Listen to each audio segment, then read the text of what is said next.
Patay ang isang tindera sa Maynila matapos barilin ng isang rider na agad na tumakas. Palaisipan sa pamilya ng biktima ang motibo sa pamaril.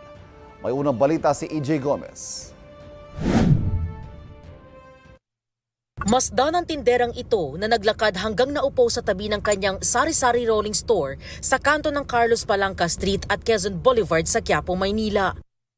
Maya-maya, isang rider ang dumating. Natatakpan ng tarpaulin sa lugar ang kuhang ito ng CCTV pero mapapansing ilang tao ang lumingon at biglang napatakbo.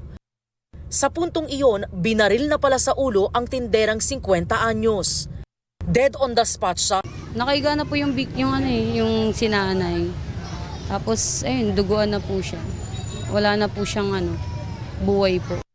Isang putok ng baril ang narinig daw ng ilang saksing vendor at tricycle driver.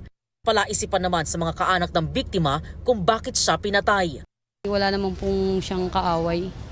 Wala naman siyang atraso. Mabait po siya. Kahit mga tao po, natutulungan niya po. Lalo na po yung mga kalugar niya. Sospek ang rider na dumaan doon na matapos ang krimen ay nakunang tumakas.